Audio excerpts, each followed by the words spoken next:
그래서 축복이란 것은 무엇인가, 하나님 안에 거한다라는 것은 무엇인가에 대해서 이야기했어요.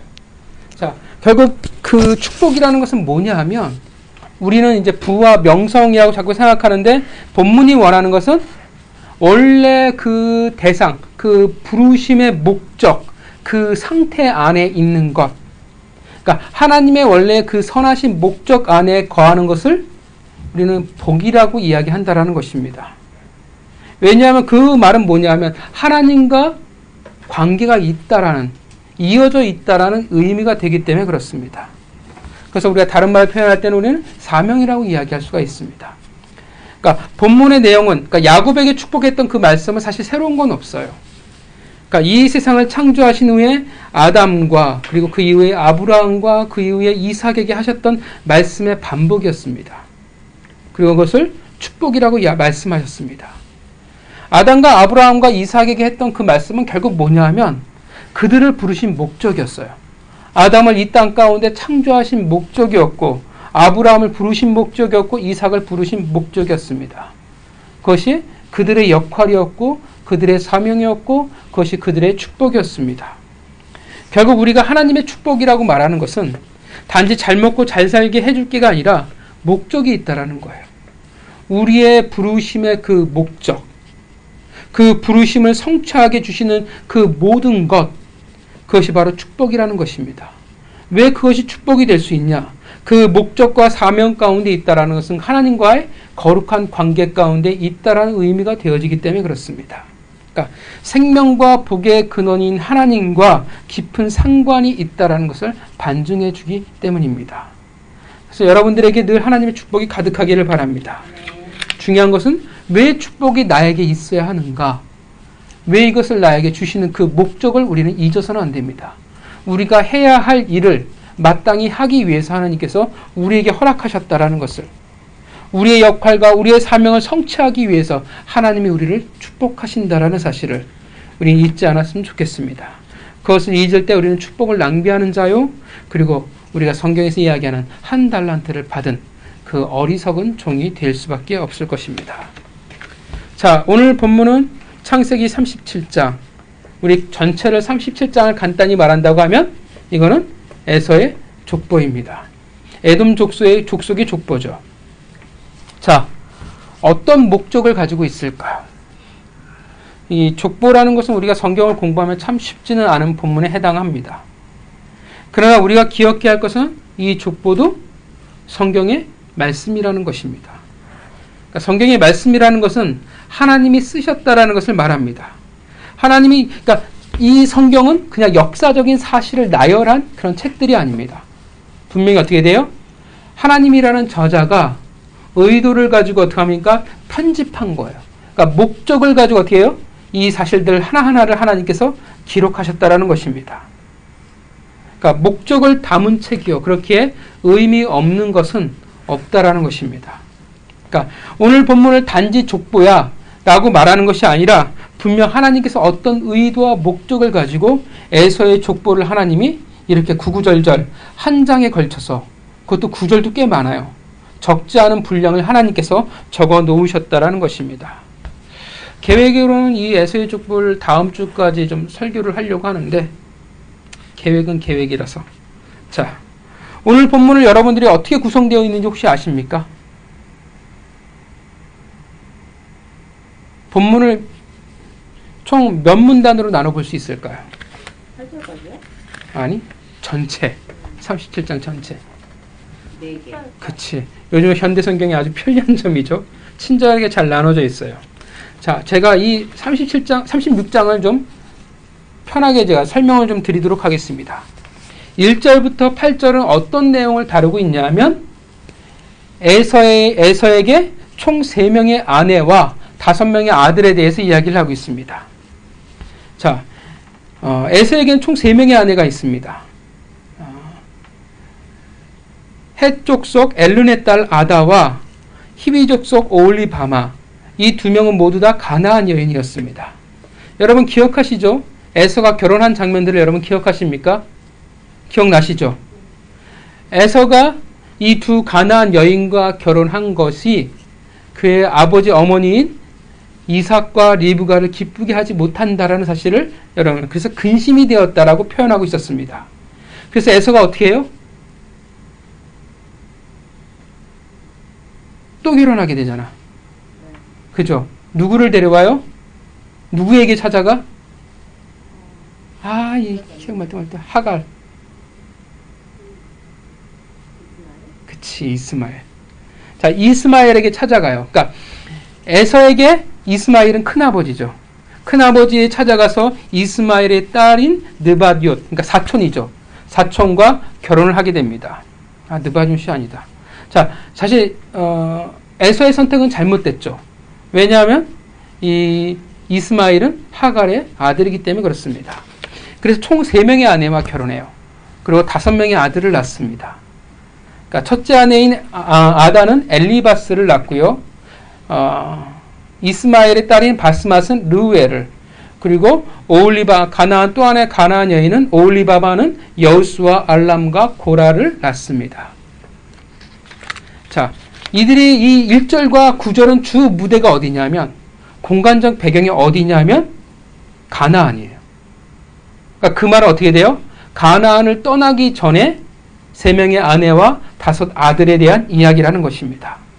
그러나 우리가 본문을 보면 그들은 결국 가나안 땅에 정착하지 못합니다. 6절에 뭐라고 말합니까? 6절 같이 읽어볼까요?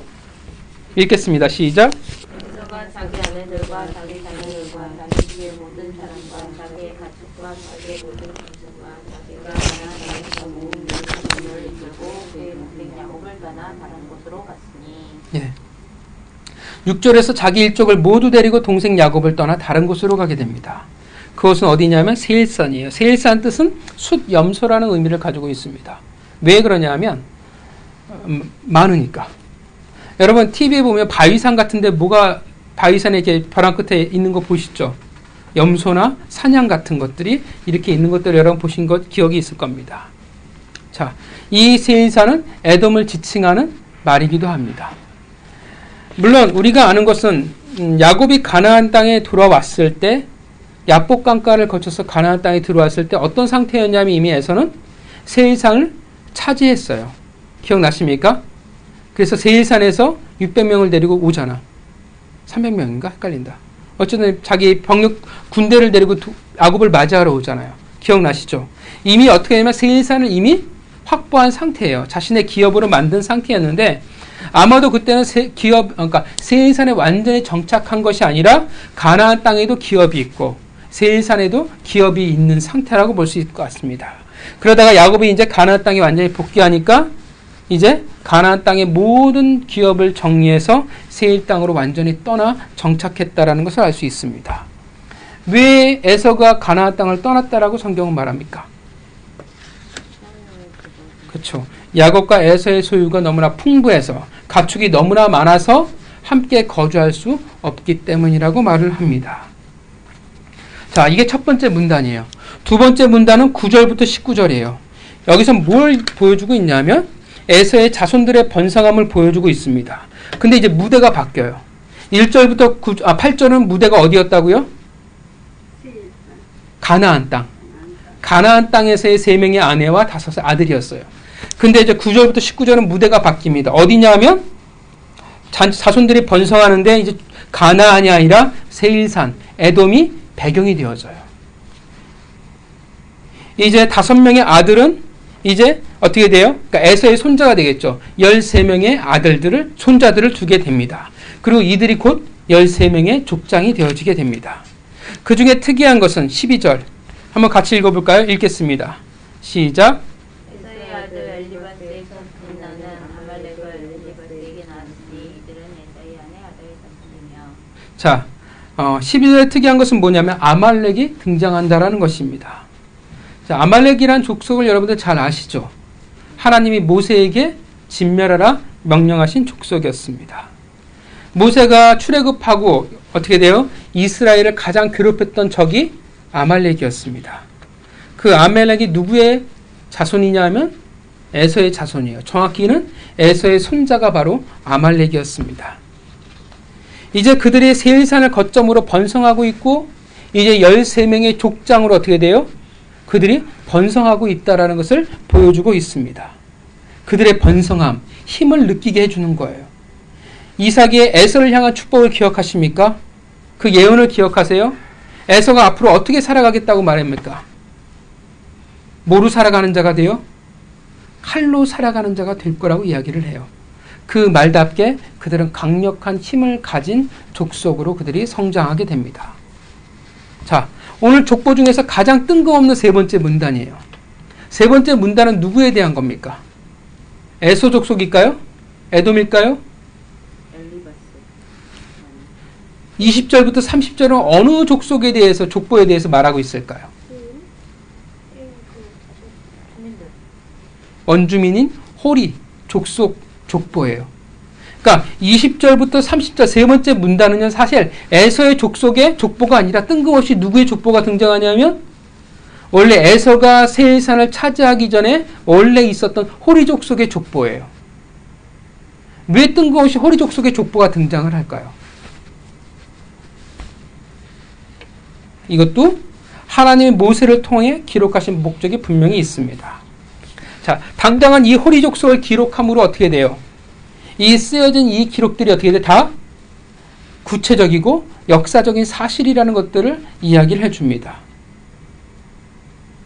또한 호리 족속을 이게 설명해 주면서 그냥 어떻게 돼요? 그 호리 족속이 그냥 허수아비가 아니라는 거예요. 구체적으로 족속들이 나오잖아요. 족장들이. 그것을 통해서 이미 일족을 힘을 가진 자들이었다는 것. 그렇게 그들에게 승리했던 에서가 얼마나 대단한 실력과 이미 세력을 가진 자였다는 것을 보여주고 있습니다. 또 하나는 이따 후에 다시 설명하도록 하겠습니다. 세일의 후손이 호리 족속이에요. 그러니까 세일은 원래 사람의 이름이에요. 근데 나중에 이게 지명이 되어집니다. 그래서 세일산이라는 지명이 되어집니다. 그중 손자인 호리가 있었는데 이 호리라는 사람 자체 이름이 동굴에 거하는 자였고 이 사람의 이름 자체가 이제 그 호리 족속의 이름이 부정명이 되어집니다. 그만큼 강력한 지도자였을 거라고 봅니다. 그 중에 특이하게 게 있어요. 22절을 같이 읽어보겠습니다. 22절 읽겠습니다. 시작. 로단의 자녀는 호리와 헤맘과 로단의 누이 딥나요. 자, 로단의 누이 딥나. 이 여인을 기억해야 되겠죠. 어디서 봤을까요, 우리가? 12절. 그치, 12절. 12절 읽어볼까요? 읽어보겠습니다. 시작. 에서의 아들 엘리바스의 첫 딥나는 아말렉을 엘리바스의 낳았으니 이는 에서의 아내 아다야 첩이며. 자, 딥나. 에서의 첫째 아들 엘리바스의 첩이며 아말렉은 낳은 자입니다. 모세는 호리 족속의 계보 중에 특별하게 로단의 누이 딥나를 기록하고 있습니다. 사실 여자를 이름을 기록하는 것도 되게 특이한데 첩이었던 한 여인의 이름을 기록하는 것은 굉장히 파격적인 기록이라고 말할 수 있습니다. 왜 기록하고 있을까요? 왜 딥나를 꼭 이렇게 하나님이 모세를 통해서 기록하게 했을까요? 이유가 뭐예요? 딥나가 낳은 아말렉 때문에 그렇습니다. 이스라엘의 대적이요. 모세의 대적이기도 했던 아말렉 족속의 시작을 지금 말해주고 있습니다. 그 시작이 어디에서부터 왔냐 하면 에서와 호리 족속 사이에서 낳은 아들이라는 것입니다. 또한 이 딥나를 통해서 무엇을 우리에게 말해주고 있냐면 성경은 에서가 호리 족속을 정복하고 그 정복한 것으로 끝난 것이 아니라 어떻게 돼요? 그들과 결혼했잖아. 혈연관계를 맺었다라는 것입니다. 그 말이 어떤 의미가 되어져? 에서의 족속과 어떻게 돼? 호리 족속이 섞여버렸다라는 것을 이야기해 준다는 것입니다. 그러니까 결혼하는 관계가 되어졌어요. 여러분, 결혼이라는 것이 성경에서 어떤 의미를 가지는지 여러분들이 너무 잘 아실 것이고 이 결혼으로 말미암아 섞여버림으로 그 어떤 의미를 가지는지 얼마나 중요한 의미를 가지는지 여러분들이 잘 아실 것입니다. 야곱이 세겜에서의 위기 중에 여러분들이 어떤 일이 기억나는지 결혼하면 떠올리는 것.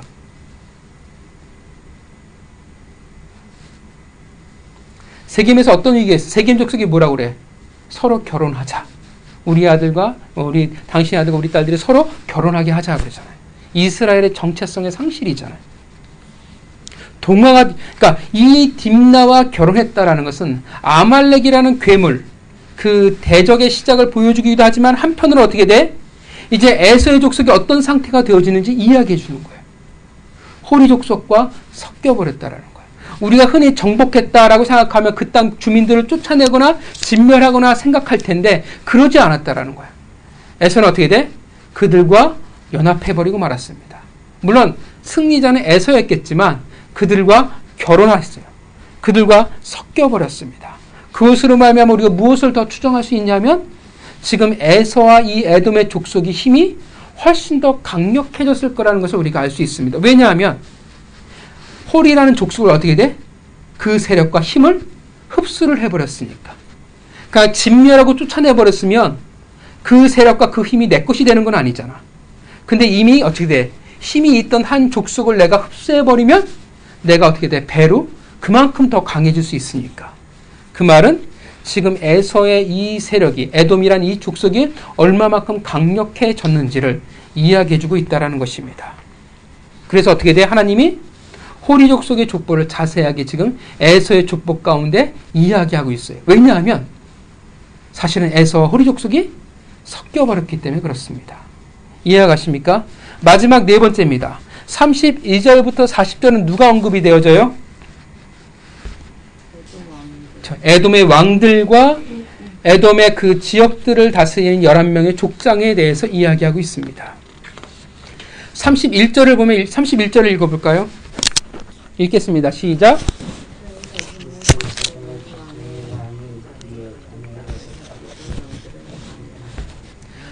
자, 뭐라고 말하면 이스라엘 자손을 다스리는 왕이 있기 전에 이미 그들은 왕국을 이뤘다라고 말합니다. 지금 여러분 어느 시대에 이 창세기를 쓰고 있냐 하면 어느 시대에 쓰고 있어요? 모세 때, 광야 시대 때 이 모세가 창세기를 지금 쓰고 있는 거예요. 지금 모세는 어떤 상태입니까? 출애굽해서 가나안 땅에 아직 못 들어갔어요. 그러니까 이스라엘 백성들은 가나안 땅에 들어가지도 못한 시점이에요. 그 말은 뭐냐면 아직도 어떻게 돼요? 왕이라는 제도를 다 떠나서 그 나라 그 백성, 그 자신의 땅조차도 가지지 못한 상태였습니다. 근데 오래전 에돔은 어떤 상태예요? 부족 체제가 아니라 이미 왕정 체제를 가진 나라였다라는 것입니다. 32절 부올의 아들 벨라는 에돔 족속의 그 족장 시대를 마감하고 왕정 시대를 열은 인물이었습니다. 그런데 이 에돔 족속의 이 왕들의 특징을 보면요, 특이하게도 보통 왕정 시대는 어떻게 되냐면 여러분 아버지가 죽으면 어떻게 돼요? 왕인 아버지가 그 왕이 누구에게 가요? 아들이 가거나 형제에게 가잖아요, 보통. 근데 아들에게 간 왕이 하나도 없어요. 그러니까 특이하게도 에돔은 세습이 되지 않아요, 왕이. 그 말은 뭐냐면 힘 있는 자가 왕이 되는 거예요. 그러니까 굉장히 어떻게 돼요? 터프한 나라입니다. 굉장히 어떻게 돼? 그 아버지 이삭의 예언대로 정말 칼로 살아가는 자들의 나라라는 것입니다. 39절 하달, 에돔의 8번째 왕입니다. 앞에 7명의 왕의 공통점이 있습니다. 다 성경이 뭐라고 반복하고 있냐면 다 죽었다라고 표현을 하고 있어요. 근데 8번째 하달 왕에 대해서는 죽었다라는 표현이 없어요. 그 말은 어떤 의미가 될까요? 모세가 살아있을 때 어떻게 돼요? 이 기록을 하고 있을 때 8번째 왕 하달은 어떻게 돼요? 살아있는 왕인 거예요. 이해가시죠? 그렇다면 여러분 기억하시겠지만, 민수기를 기억하시겠지만 모세가 어떻게 합니까? 이스라엘 백성들이 이끌고 이제 출애굽 1세대는 다 죽었고 출애굽 2세대를 데리고 어떻게 해요? 에돔 왕에게 요청을 하죠. 길을 열어주십시오. 그때 왕이 누구예요? 그러면 이 8번째 왕인 하달 왕이라고 우리가 생각해 볼 수 있습니다. 자, 40절 이후의 명단의 족장들은 족장이라는 신분을 가지고 각 지역을 다스렸던 지방 행정관 혹은 지방 호족과 같은 의미로 여러분들이 생각하시면 됩니다. 그래서 총 8명의 왕과 11족장의 명단이 기록되어 있습니다. 자, 간략하게 36장을 제가 문단을 지어서 설명을 드렸습니다. 자, 그렇다면 이 족보를 통해서 무엇을 말하고 싶을까요? 그들의 역사를 통해서 우리에게 말해주고 싶은 것은 무엇일까요? 이 수많은 이름들이 등장하잖아요. 이 이름들을 하나님이 왜 기록해 놓으셨을까요? 무엇을 말해줘요? 에서의 선택, 그리고 그 결과를 이름들을 통해서 말해주고 있는 거예요. 그 일족에 지금 여기 이 본문에 나와 있는 이 이름들을 통해서 에서와 하나님과의 역사 그 자체가 되어진다라는 것입니다. 그래서 오늘은 이 본문에 나오는 이름 자체에 제가 주목하려고 합니다. 자, 여러분, 에서가 가나안 땅을 떠나요. 왜 떠난다고 말합니까? 소유가 너무 많아서, 가축이 너무 많아서 떠난다라고 얘기해요. 마치 어떤 느낌이냐면 야곱에게 모든 것을 양보하고 떠나는 것처럼 보입니다. 그런데 재밌는 표현이 있어요. 6절에 이런 표현들이 있습니다. 6절을 다시 한 번만 읽어볼까요? 읽겠습니다. 시작. 에서가 자기 아내들과 자기 자녀들과 자기 집의 모든 사람과 자기의 가축과 자기의 모든 짐승과 자기가 가나안 땅에 모은 모든 재물을 들고 그의 모든 야곱을 가나안 곳으로 갔으니. 자, 어떤 말이 가장 많이 반복되고 있을까요? 자기의 또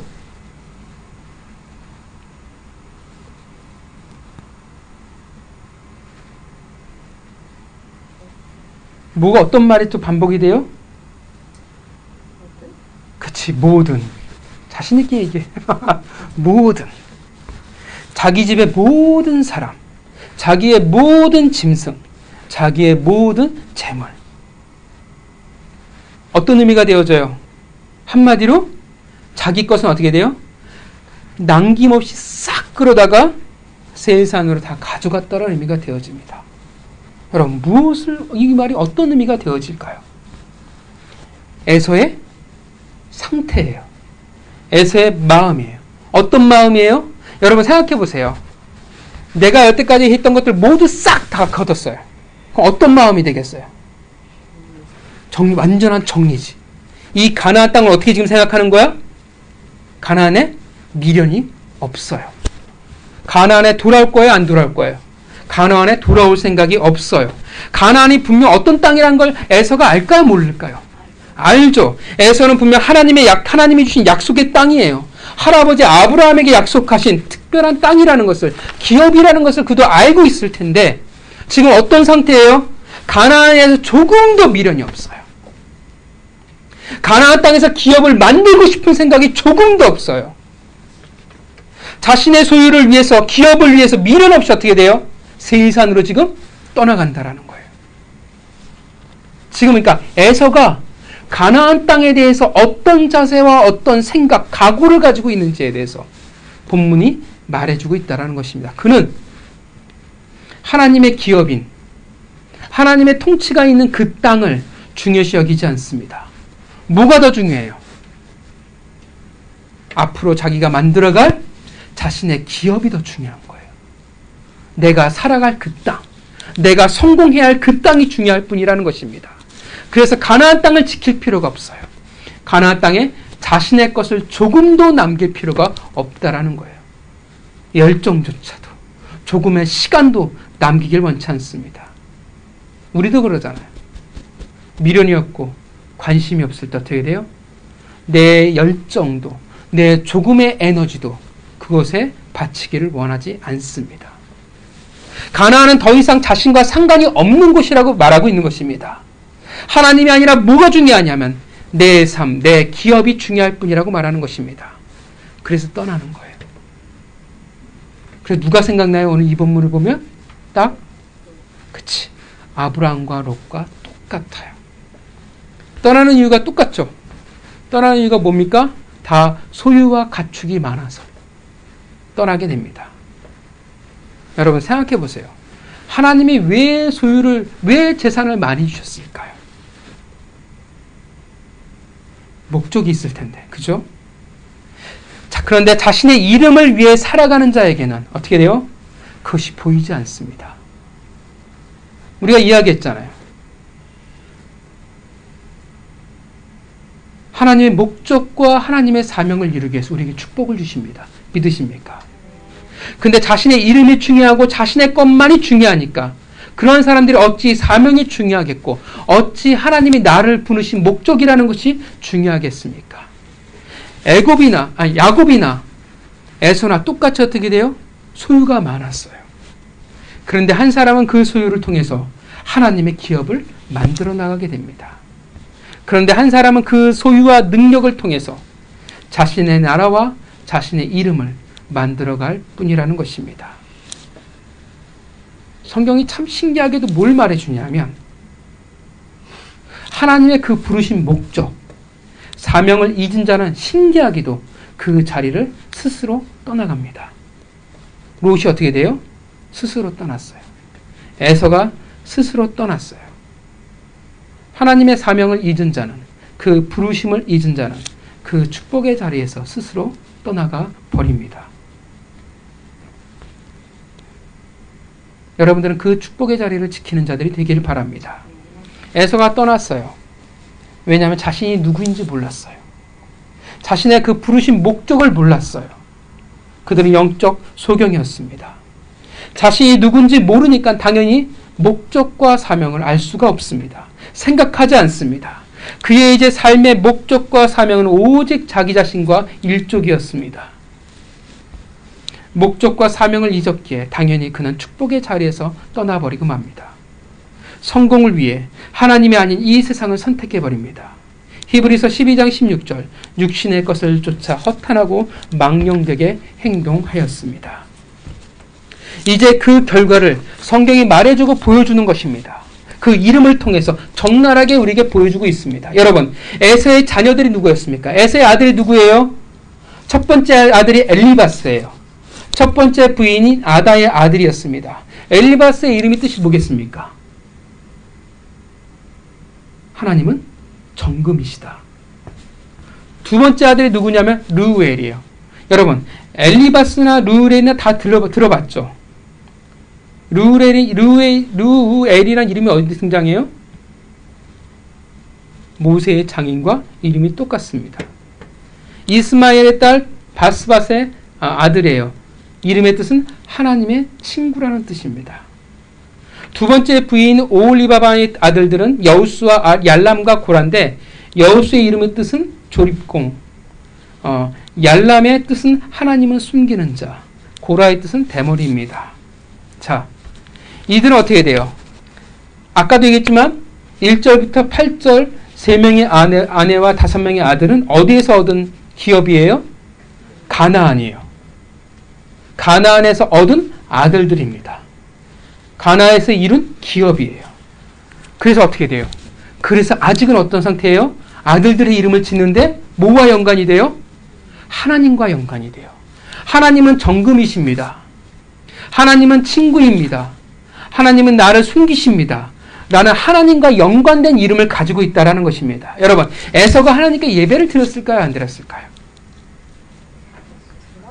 당연히 드렸을 것입니다. 그래도 누구의 아들이에요? 이삭의 아들이에요. 여러분, 젊은 나이에 아버지의 품을 떠난 것이 아니에요. 70대 정도의 아버지의 품을 떠난 거예요. 평생 부모를 모시면서 제사를 드렸잖아요. 거의 반평생의 습관이에요. 더군다나 이삭은 누구를 후계자로 생각했습니까? 에서예요. 에서에게 뭘 가르쳤겠어요? 예배드리는 법, 제물을 바치는 법, 하나님께 제물을 드리고 예배를 드리는 법에 대해서 이삭은 에서에게 가르쳤을 것입니다. 당연히 드렸을 거예요.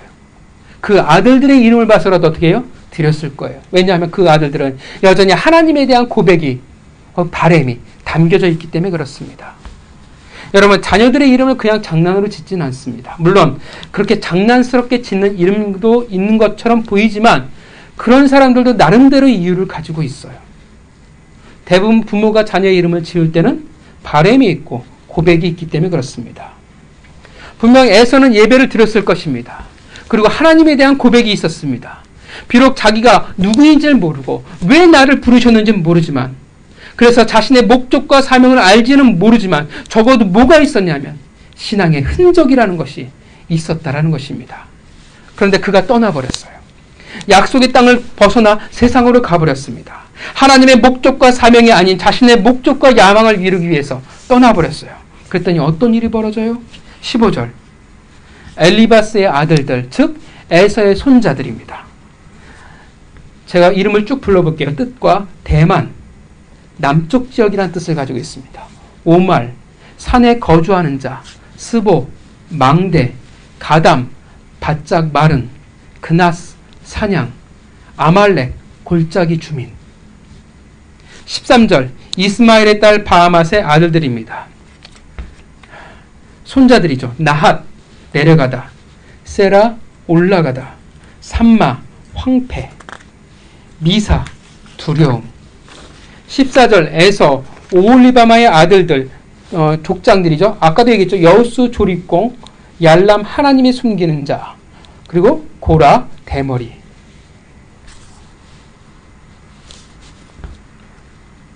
여러분 어떻게 되어 있습니까? 이름이.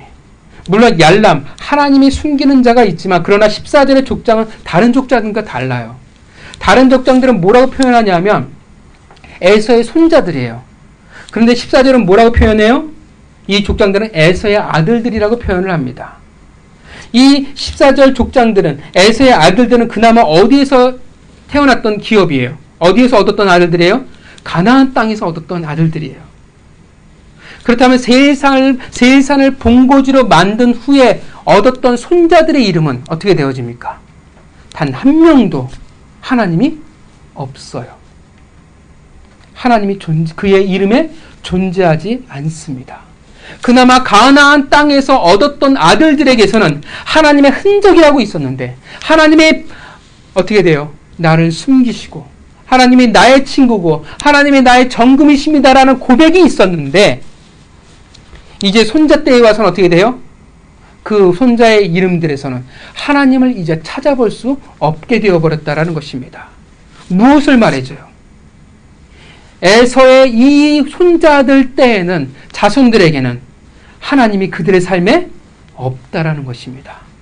예배가 있었을까요? 없었을까요? 없었습니다. 약속의 땅 그들이 있어야 할 사명의 자리, 복된 자리를 떠났더니 어떤 일이 벌어지냐 하면 잘 먹고 잘 산다의 문제가 아니라 너무나도 빠른 시간 안에 하나님이 그들에게 없어지게 되어버리고 말았다라는 것입니다. 하나님과 상관이 없는 자가 되어버리고 말았어요. 오히려 그들은 호리 족속과 섞여버리고 말았습니다. 그리고 이제 마지막 에돔 족속의 왕들의 이름입니다. 38절 같이 읽겠습니다. 시작. 38절.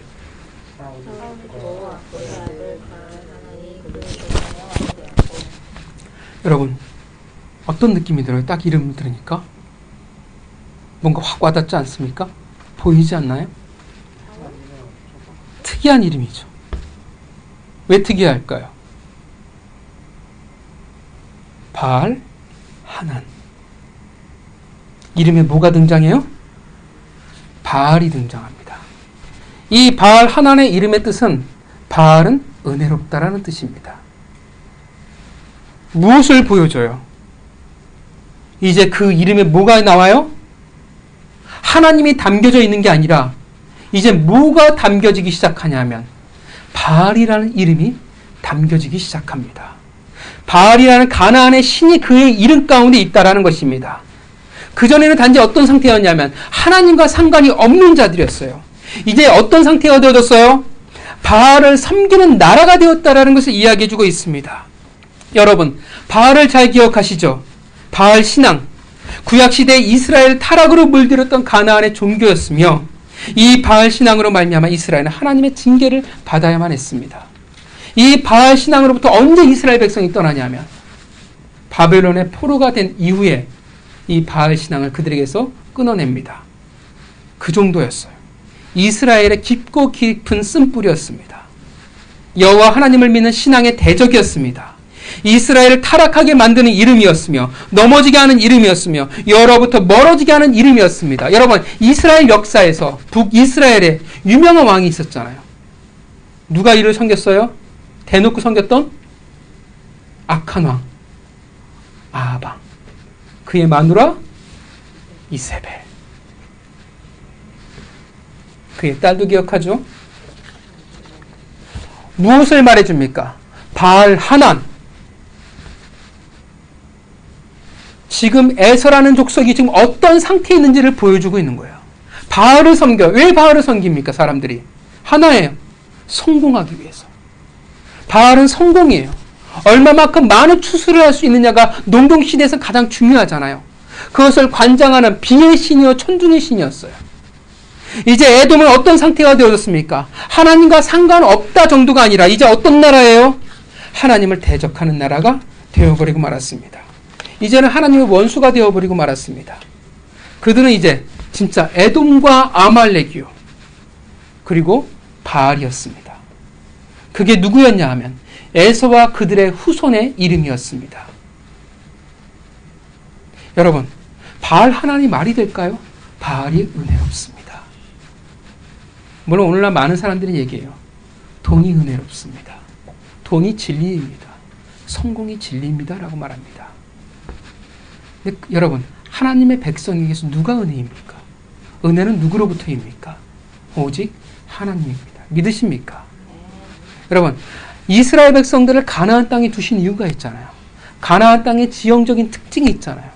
오직 이른 비와 늦은 비, 그 하나님의 은혜를 바라보며 살아가는 땅이 되어지고 하나님이 일부러 가나안 땅이라는 그 지형에 이스라엘 백성을 두었는데 에서가 뭐라고 고백하냐면 그들의 후손이 바알이 은혜롭습니다 라고 고백하고 있다는 것입니다. 여러분, 처음에는요, 시작은요, 에서의 선택은 사실 대단해 보이지는 않았습니다. 그런데 그 작은 선택이 어떤 일이 되어지냐 하면 처음에는 그래도 여호와의 신앙과 고백과 흔적이 있었는데 이제 어떻게 바뀌어요? 상관이 없는 자가 되었더니 이제 그것이 한 걸음 더 나아가 어떻게 바뀌어지냐면 하나님을 대적하는 자가 되어버리고 말았다라는 것입니다. 왜 이런 일이 벌어졌을까요? 왜 이렇게 되었어요? 잊어버렸으니까. 그래서 떠났기 때문에 그렇습니다. 왜 나를 부르셨는지 그 목적과 사명을 모르니까 떠나버렸기 때문이라는 것입니다. 자신의 삶의 목적과 야망을 이루기 위해 살아갔기 때문에 그렇습니다. 그들은 필연적으로 약속의 그 땅, 하나님이 원하시는 그 사명의 자리, 원하는 그 축복의 자리를 벗어날 수밖에 없기 때문에 그렇습니다. 자신의 것을 이루기 위해서는 가나안 땅에서 이룰 수 없기 때문에 그래요. 세상에 나아갈 수밖에 없습니다. 세상에서 자신의 기업을 만들어 나가길 원하기 때문에 그렇습니다. 에서는 부르심을 몰랐어요. 목적을 몰랐어요. 사명을 몰랐어요. 그래서 있어야 할 자리를 떠나버리고 말았습니다. 그 결과입니다. 그 자녀들은, 그 아들들과 손자들과 그 후손들은 이제 결국은 하나님을 대적하는 괴물의 나라로 전락해버리고 말았습니다. 하나님의 자녀가 아니에요. 이제 누구의 자녀가 되어버리고 말았습니까? 바알의 자녀가 되어버리고 말았습니다. 여러분, 에서 그들의 이름은 하나님이 있었는데, 그 고백이 있었는데, 사실 그 누구보다도 어떻게 돼요? 야곱, 이스라엘과 가장 가까운 사람이 에서였는데, 그 축복의 자리에 가장 가까이 있었던 자리였는데, 이제는 그들이 뭐라고 말합니까? 바알 하난. 바알이 은혜롭다고 말합니다. 여러분, 이스라엘 그 축복에 가장 가까이 있었던 자들인데 이것이 얼마나 기가 막힌 고백입니까? 하나님의 백성이 하나님이 은혜롭다. 은혜가 하나님으로부터가 아니라 이 세상과 돈과 금으로부터 은혜가 온다라고 이야기를 합니다. 은혜는 하나님의 것인데 그의 백성은, 자녀는 오직 하나님의 은혜만을 구하며 살아가야 하는 존재인데, 이른 비와 늦은 비의 은혜를 믿으며 살아가야 하는 존재인데 바알이 은혜롭다고 말하고 그 세상에서 은혜를 구하며 살아가게 되었습니다. 한때는 엘르아살, 하나님은 정금이십니다. 르우엘, 하나님은 친구이십니다. 이알람, 하나님은 숨기시는 분이십니다. 그런데 이제 그들이 뭐라고 말해요? 바알 하낫. 바알은 은혜롭습니다. 세상은 은혜롭습니다. 세상이 나에게 은혜를 줄 것입니다. 누구의 선택이에요?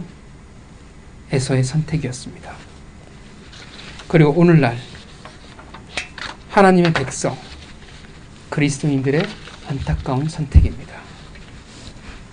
너무나 안타까운 것은 왜 나를 하나님의 백성으로, 왜 나를 보혈의 피로 말미암아 구원하셨는지 그 목적을 모른다라는 거예요. 그 사명을 모른다라는 거예요. 하나님의 축복을 주셨는데 왜 나에게 그 축복을 주셨는지 이유를 모른다라는 거예요. 뭐만 있어요?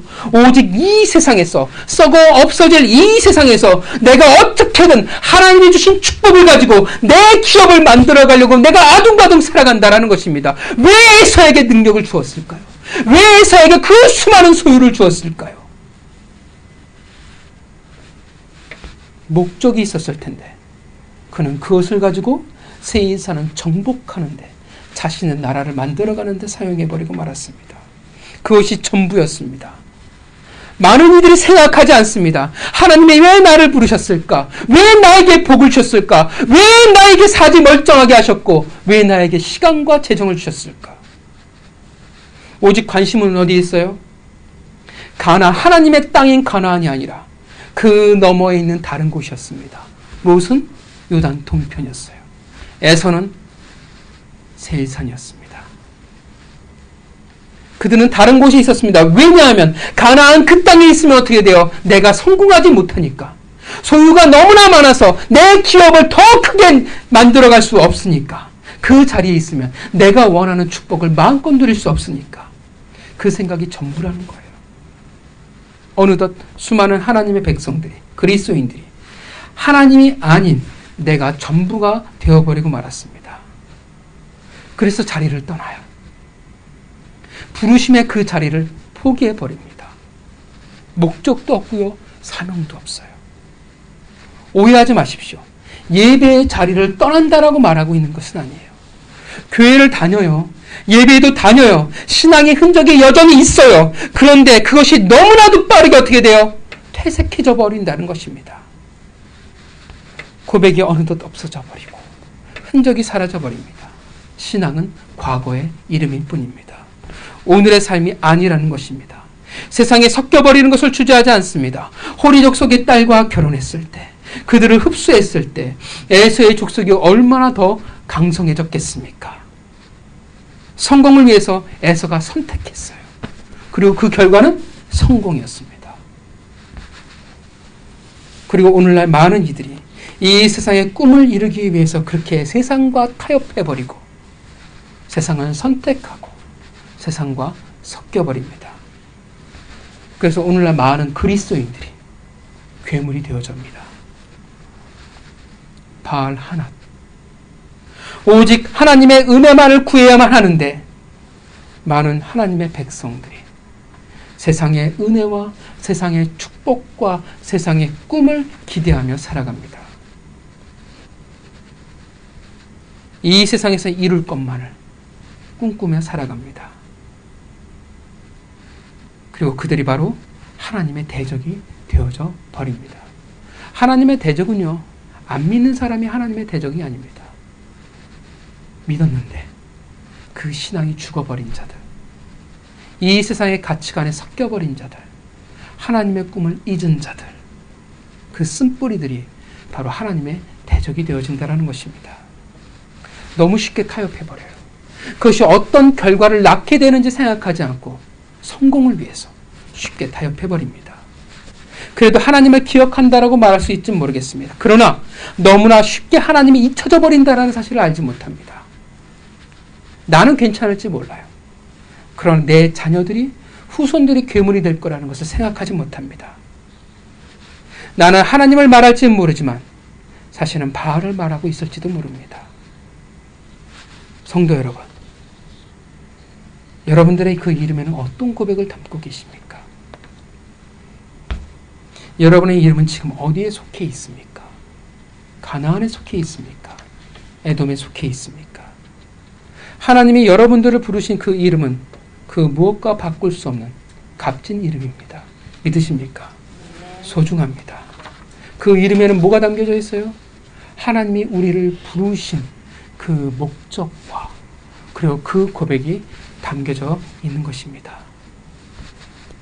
그러나 하나님의 그 부르심을 잊을 때, 우리의 목적과 사명을 잊을 때 우리는 우리의 그 이름을 가치 없게 만들 것입니다. 우리는 세상과 섞여버리는 것을 주저하지 않을 것입니다. 우리의 이름은 바알의 이름이 될 것이고 대적의 이름이 될 것입니다. 우리는 하나님에게 은혜를 구하는 자가 아니라 바알에게 세상의 은혜를 구하는 괴물로 전락하게 될 것입니다. 결국 그러한 하나님의 백성은 하나님을 대적하는 에돔과 아말렉이요 영적으로는 바알의 자녀가 될 것입니다. 오늘의 족보가 그것을 보여주는 거예요. 구구절절하게 그 이름들을 통해서 에서의 선택과 그 결과를 보여주고 있습니다. 이름이 그 과정을 보여주는 거예요. 결국 바알, 하낫. 사랑하는 성도 여러분, 떠나면 안 됩니다. 믿으십니까? 비록 어떻게 돼요? 이것보다 하나님의 자리보다 세상이 훨씬 더 유리해 보이고 값져 보이고 내 부족함을 채울 수 있을 것 같고 내 억울함을 해결할 수 있을 것 같고 나를 형통하게 만들 것 같고 내게 성공을 줄 것 같고 나를 위로해 줄 것 같지만 내 기업을 이루기에 적합해 보일지는 모르지만 떠나면 안 됩니다. 믿으십니까? 떠나면 에서가 되는 거예요. 떠나면 에서의 후손이 되어집니다. 섞여 죽습니다. 바알 하나 대적이 되어진다는 것입니다. 떠나지 않는다면 우리는 축복에 있는 그 자리에 있는 복된 자인 줄 믿으시길 바랍니다. 왜냐하면 그 부르심의 목적을 어떻게 돼요? 안다라는 거예요. 수준의 차이가 있을지는 모르지만 그 목적을 알고 사명이라는 그 축복의 자리에 내가 머물고 있다라는 것입니다. 여전히 아픔도 있죠. 야고보와 인생의 위기가 있잖아요. 여전히 위기도 있고요. 답답해 보일지도 모르고요. 여전히 어려운 일이 있을지는 모르지만 그래도 그 땅에서 하나님의 은혜를 구하며 살아가는 그의 백성으로 살아갈 수 있다라는 것입니다. 누구의 은혜로 살아갈 수 있어요? 바알의 은혜가 아니라 오직 하나님의 은혜로 살아가는 백성으로 살아갈 수 있다라는 것입니다. 사랑하는 성도 여러분, 우리의 이름, 그 부르신 그 이름이 그가 명하신 그곳에 있기에 은혜의 이름이 되어지고 여러분의 이름이 축복의 이름이 되어지기를 바랍니다. 우리는 하나님을 떠나 다른 곳에 살아갈 수 없습니다. 우리의 이름을 다른 곳에 둘 수 없습니다. 우리는 세상에 바알의 것이 될 수 없습니다. 우리의 이름은 오직 만군의 여호와 하나님의 것이야만 합니다. 오직 우리의 이름을 통해 이 세상에 하나님의 은혜를 보여주기를 원합니다. 바알 하낫이라고 수없이 외치는 그들에게 진짜 은혜는 어디에서부터 오는지를 여러분들의 그 이름을 통해서 보여주시기를 바랍니다.